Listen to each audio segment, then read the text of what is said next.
एक बहुत ही dangerous couple जो पैसों के लिए किसी को भी मार सकता है। एक वाइफ जो अपने हस्बैंड से पीछा छुड़ाना चाहती थी।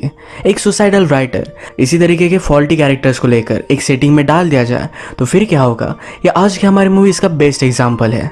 हेलो फ्रेंड्स, आज मैं आपको 2 Days in the Valley एक हॉलीवुड थ्रिलर मूवी एक्सप्लेन करने वाला हूँ। ये बहुत ही अलग अलग ट्विस्ट एंड टर्न्स के साथ आती है, तो अंत तक इस वीडियो को जरूर देखिएगा। अब बिना किसी देरी के एक्सप्लेनेशन स्टार्ट करते हैं। मूवी स्टार्ट होते ही हम हमारे 2 मेन कैरेक्टर को देखते हैं। एक का नाम है ली और दूसरी का नाम है टेडी। ली एक बहुत ही डेंजरस असैसिन है। उसे एक आदमी को मारना था तो उसने टेडी की हेल्प ली। टेडी बहुत दिनों से काम नहीं कर रहा था, पर फिर भी टेडी कहता है कि तुम्हें मुझे पूरा पे करना पड़ेगा। मैंने कुछ टाइम ऑफ लिया था पर मैं अब बेटर हूँ। इन दोनों ने नेगोशिएशन किया। इसके बाद हम देखते हैं एक कपल अलग अलग सोया हुआ था क्योंकि इनका ऑलरेडी डिवोर्स हो चुका है। हस्बैंड का नाम है रॉय और वाइफ का नाम है बेकी। आज रात रॉय को मारने के लिए ली आ रहा था। बेकी रात में अपनी नींद में जरा डिस्टर्ब हो गई थी। उसे बुरा सपना आया था तो रॉय उसके पास आ जाता है, उसे संभालता है और उसके साथ इंटीमेट होना चाहता था, पर रॉय ने बेकी को बहुत हर्ट किया है। ये दोनों जब मैरिड थे तब रॉय ने बेकी पर चीट किया था, इसी वजह से बेकी अब उसके साथ इंटीमेट नहीं होना चाहती। रॉय डिसअपॉइंटेड हो गया और यहीं पर सो जाता है। इन दोनों के सोने के बाद ली और डॉस्मो ये डायरेक्टली इनके घर में घुस कर आए। ये बेकी को अनकॉन्शियस होने का इंजेक्शन देते हैं। रॉय उठ चुका था पर उस पर उन्होंने गन लगाई थी तो कुछ भी बोल नहीं पाता। ली उसके पास जाकर उससे पूछता है, क्या हेल्गा ने तुम्हें अप्रोच किया था? क्या तुम्हें पता था कि वो रशियंस के लिए काम कर रही थी? हेल्गा हमारी और एक मेन कैरेक्टर है और इसके बारे में मैं आपको नेक्स्ट बताऊंगा। ली ने रॉय को बताया कि हेल्गा डेड है, उसकी फोटो भी दिखाई। रॉय ये देखकर बहुत ही डर गया था क्योंकि हेल्गा के साथ ही उसने बेकी पर चीट किया था। ली रॉय को सच बताने के लिए सिर्फ 1 मिनट देता है। अब सिर्फ थोड़े सेकंड बाकी थे तो रॉय ने सब कुछ हाँ कह दिया। ली उसे फिर भी मार देता है। अब इसके नेक्स्ट सीन में हमारा और एक न्यू कैरेक्टर हमसे इंट्रोड्यूस होता है। इसका नाम है टेडी। टेडी एक्चुअल में हॉलीवुड में बहुत बड़ा राइटर था, पर बैक टू बैक उसने 2-3 फ्लॉप फिल्म्स दी, तो इस वजह से अब उसके साथ कोई भी काम नहीं करना चाहता। टेडी इन सब बातों से बहुत ही डिप्रेस्ड हो गया था। उसे लगता है उसका जीकर कोई भी पॉइंट नहीं है। वो मरना तो चाहता था पर उसके पास एक डॉग है, उसके वो बहुत केयर करता है। ये डॉग वो किसी को सौंप देगा और इसके बाद सुसाइड करेगा। इसके बाद नेक्स्ट सीन में हम एक बिजनेसमैन को देखते हैं जिसका नाम है एलन। एलन अपनी सेक्रेटरी से बहुत ही घटिया तरीके से बात कर रहा था। उसकी छुट्टी हो गई थी पर फिर भी उसे घर जाने नहीं देता। उसकी बहुत बड़ी मीटिंग थी पर जाते जाते ही उसका टायर फट गया। उसने अभी अभी किडनी स्टोन का ऑपरेशन किया था तो अचानक से उसे पेन होने लगता है। इस पेन की वजह से वो कहीं भी जा नहीं पाया। इसके बाद हमारा और एक मेन कैरेक्टर हमसे इंट्रोड्यूस होता है। इसका नाम है वेस। वेस एक पुलिस ऑफिसर है। वो एक मसाज पार्लर में आया हुआ था। उसे मसाज देने वाली एक बहुत ही ब्यूटीफुल सी जापानीज लड़की थी। वो कहा कि है कैसे यहाँ आए, इन बातों पर इन दोनों की कन्वर्सेशन होती है। मसाज करते करते लड़की वेस के प्राइवेट पार्ट को टच करने लगती है। वो उसे पूछती है, क्या मसाज के अलावा तुम और भी कुछ चीज़ें चाहते हो? एक्चुअल में वेस इस पार्लर में यही चेक करने के लिए आया हुआ था कि इस मसाज के पीछे क्या कुछ रैकेट चल रहा है। इस इनोसेंट सी जापानीज लड़की को देखकर उसे अरेस्ट नहीं करना चाहता था। उसे मना करता है और वैसे ही बाहर आ गया। उसने अपने पार्टनर एल्विन से कहा कि अंदर कुछ भी गलत नहीं चल रहा। उसका पार्टनर उस पर बहुत ज़्यादा गुस्सा हो जाता है क्योंकि उसे 100% पता था इसमें कुछ ना कुछ तो गलत चल रहा है। वेस कहता है कि वहाँ टीनेजर्स काम कर रही है, अगर हमें किसी को बस्ट करना ही है तो इनके बॉस को करे। इसके बाद हम फिर से ली और डॉस्मो को देखते हैं। मर्डर करने के बाद एक हिल पर आए। डॉस्मो कहता है, रशियंस के बारे में तुम क्या बात कर रहे थे? ली ने कहा, तुम्हें ज़्यादा इन्फॉर्मेशन लेने की ज़रूरत नहीं। वो डायरेक्टली उसे शूट कर देता है। शूट करने के बाद गाड़ी की डिक्की में उसने एक बॉम्ब लगा दिया और फिर वो अपनी गाड़ी में आकर बैठ गया। गाड़ी में हेल्गा उसका वेट कर रही थी। हेल्गा वही लड़की है जिसके साथ रॉय ने बेकी पर चीट किया था और रॉय को लगा था ये हेल्गा की डेथ हो चुकी है, इसी वजह से वो बहुत ही डर रहा था, पर एक्चुअल में हेल्गा जिंदा है। ली और हेल्गा ये दोनों एक कपल है जो एक साथ लोगों को मारने का काम करते हैं। अब इन दोनों ने मिलकर रॉय को क्यों मारा इसका रीज़न हमें आगे पता चलेगा, पर डॉस्मो को मारने का रीज़न ये था कि अगर उसकी इस तरीके से डेथ हुई तो पुलिस को लगेगा कि रॉय का मर्डर डॉस्मो ने किया था और इन दोनों पर कभी भी शक नहीं आएगा। बॉम्ब पर ली ने 1 मिनट का टाइमर लगा दिया था। वो हेल्गा से पूछता है, क्या तुम रॉय के साथ सच में इंटीमेट हुई थी? हेल्गा कहती है, जल्दी से यहाँ से चलो, हम इस पर बाद में बात करेंगे। ली कहता है कि हमारे पास सिर्फ 1 ही मिनट है। हेल्गा ने उसे बताया, मैंने सिर्फ उसे किस किया था, हम दोनों के बीच में कुछ भी नहीं हुआ। ये कंफर्म होने के बाद ही ली यहाँ से आगे बढ़ा।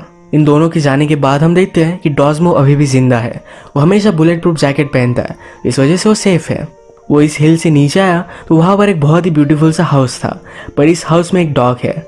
इस डॉग से वो बहुत ज़्यादा डर जाता है। एक्चुअल में हाउस एलन का है। एलन वही बिजनेसमैन है जिसका अभी अभी किडनी स्टोन का ऑपरेशन हुआ था। उसने घर आने के लिए अपने सेक्रेटरी से हेल्प ली। उसे बहुत ही घटिया तरीके से बात करता है। उसकी सेक्रेटरी सुजन किस तरीके से दिखती है, इस पर भी उसने उसे चिढ़ाया। वो कहता है कि तुम अपने फेस का ऑपरेशन करवा लो, शायद उसके बाद कुछ लोग तुम्हें अप्रोच करें। सेक्रेटरी को इन सब बातों की आदत हो गई थी क्योंकि एलन उसे हमेशा इसी तरीके से ट्रीट करता था। सेक्रेटरी ने बाहर देखा तो डॉजमो ने इनके डॉग पर गन लगाई थी। एलन भी ये देखकर बहुत डर जाता है। डॉजमो ने कहा, इधर आओ और अपने डॉग को लेकर जाओ। मैं किसी को भी हर्ट नहीं करना चाहता। तुम्हारी गाड़ी की कीज और कुछ पैसे मुझे दो। वैसे मैं कोई भी चोर नहीं, पर फिर भी ये सिचुएशन ही ऐसी है। सेक्रेटरी और एलन बहुत डर गए थे। इसे उसका नाम पूछा। एलन के लिए सेक्रेटरी ने इतने साल तक काम किया, पर फिर भी सेक्रेटरी का पूरा नाम एलन को पता नहीं था। नाम सुनने के बाद डॉजमो कहता है कि तुम्हारा नाम बहुत ही ब्यूटीफुल है। जब डॉजमो घर से निकल रहा था तो उसे पुलिस की आवाज़ आई। वो डर जाता है और वो घर में ही रुका। नेक्स्ट सीन में हम हेल्गा और ली को बात करता देखते हैं। हेल्गा उसे कहती है, रॉय तो मरने वाला था, पर तुमने उसे रशियंस वगैरह इन सब बातों के बारे में क्यों बताया? एक्चुअल में रशियन वगैरह सब कुछ बकवास था। ली को सिर्फ लोगों के साथ खेलना अच्छा लगता है। उसने हेल्गा से कहा कि तुम बहुत ही ब्यूटीफुल हो और फिर उसके साथ वो इंटीमेट हो जाता है। नेक्स्ट सीन में हम फिर से डॉजमो को देखते हैं। उसे भूख लगी थी तो यहीं पर वो कुक करने लगता है। सुजन ने उससे कहा, मुझे लगता है कि मैंने तुम्हें कहीं देखा है।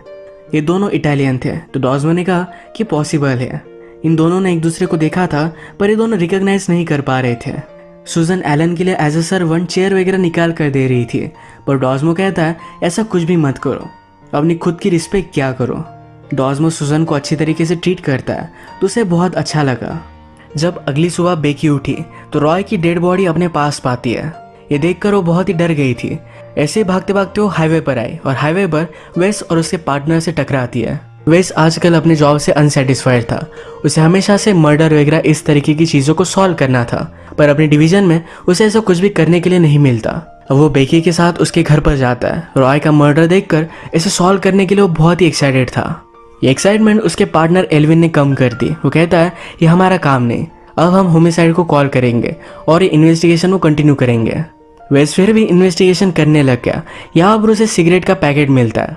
उसे लग रहा था कि शायद एक किलर का होगा।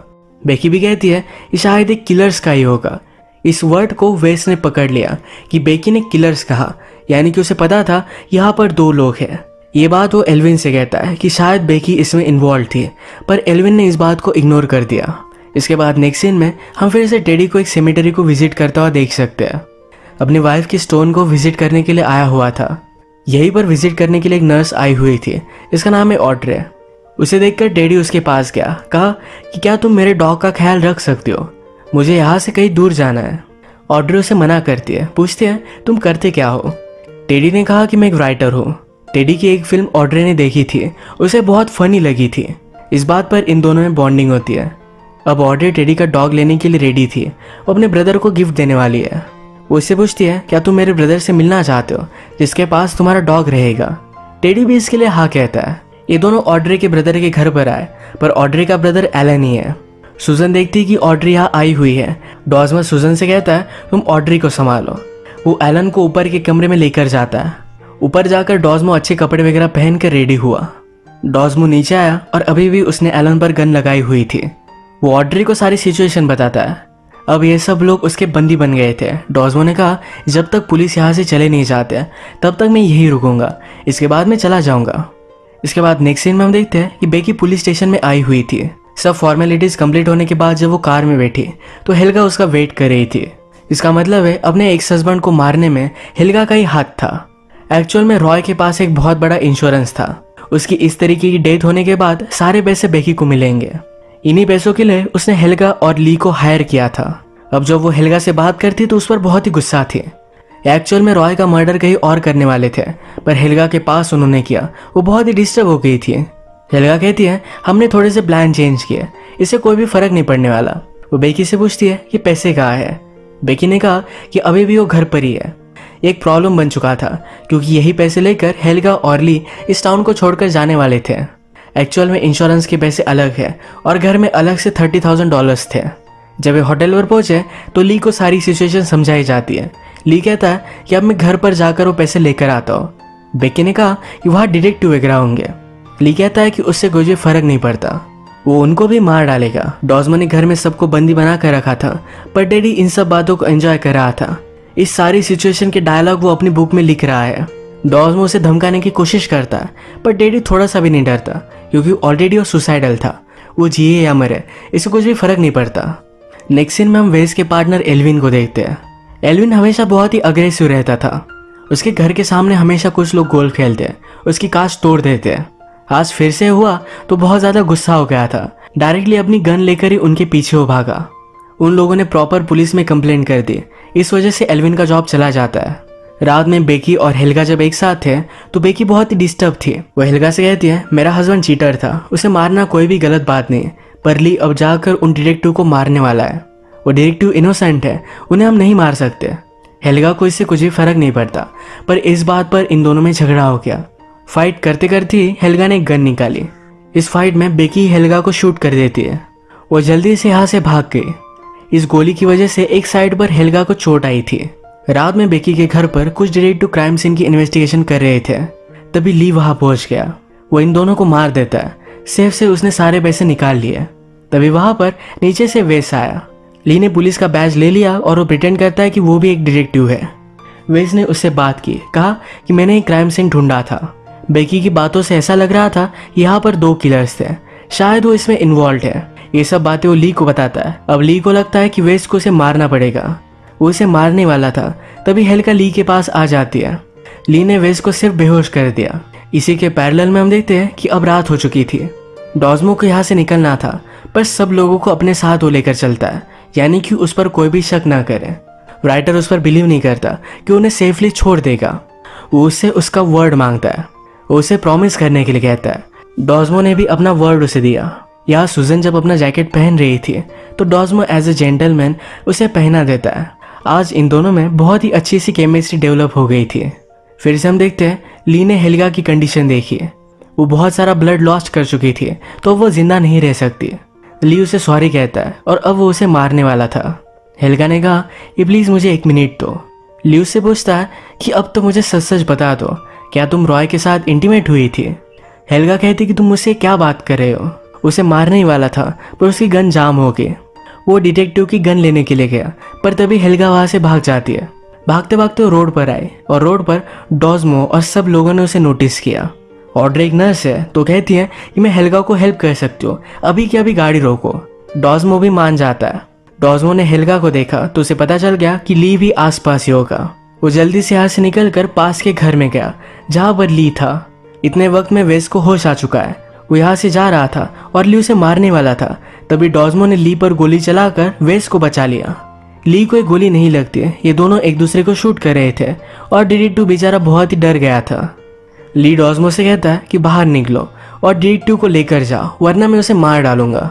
इन दोनों ने एक दूसरे पर बहुत गोलियां चलाए, पर डॉजमो के पास और कोई ऑप्शन नहीं था। वो डिटेक्टिव को बचाने के लिए गया, पर ली उस पर गोली चला देता है। डॉजमो नीचे गिर गया। ली उसे देखने के लिए गया, तभी डॉजमो पलट जाता है क्योंकि उसके पास बुलेट प्रूफ जैकेट था। डॉजमो ने जल्दी से ट्रिगर दबाया, पर उसकी गोलियां खत्म हो चुकी थी। ली इस पर हंसने लग जाता है। उसका लक बहुत ही ज्यादा अच्छा था। अब एक गोली चलने की आवाज आती है। हमें लगता है कि ली ने डॉजमो को मार दिया, पर एक गोली ली पर चली थी। एक्चुअल में राइटर ने गनशॉट सुने और यही देखने के लिए वो पहुंच गया था। ली डॉजमो को मारने वाला था, तो इसलिए उसने ली पर गोली चला दी। फाइनली इन सब की जान बच गई। डॉजमो ली के पास जो भी पैसे थे, ये सारे पैसे ले लेता है।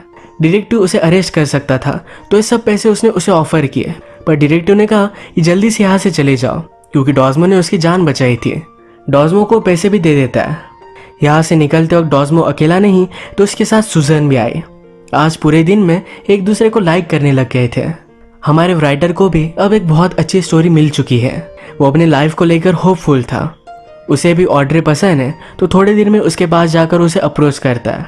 हमने देखा था कि बेगी हेल्गा के पास से भाग गई थी। उसे भी इंश्योरेंस के अब बहुत सारे पैसे मिलेंगे और वो बहुत खुश थी। फाइनली हम फिर से डॉजमो और सुजन को देखते हैं। सुजन ने कहा कि तुम एक पिज़्ज़ा प्लेस पर काम करते थे, मैं तुम्हें वहीं से जानती हूँ। मैं तुम्हें एम्बैरस नहीं करना चाहती थी, इसीलिए मैंने किसी के सामने नहीं बताया। डॉजमो से किस कर लेता है। उसने उससे कहा हम एक नई सिटी में चलते हैं। इन पैसों से हम हमारा खुद का रेस्टोरेंट खोलेंगे। सुजन को भी ये प्लान बहुत अच्छा लगा। डॉजमो हमेशा एक वीक पहनता था। सुजन ने नोटिस किया और ये निकाल लिया। डॉजमो जिस तरीके से वैसा ही उसे एक्सेप्ट करती है। इसी तरीके से इन दोनों की लव स्टोरी कंप्लीट हुई और यही आज का वीडियो हम खत्म करते हैं। अगर आपको अच्छा लगा तो प्लीज़ इस वीडियो को लाइक कर दीजिएगा। बहुत सारी मूवीज़ लेकर आते रहता हूँ, तो प्लीज़ इस चैनल को सब्सक्राइब कर दीजिए और बेल नोटिफिकेशन आइकन दबाना मत भूलिएगा। हम फिर से मिलेंगे और एक नई मूवी के साथ। तब तक के लिए थैंक यू और आप अपने आप का ख्याल रखिए।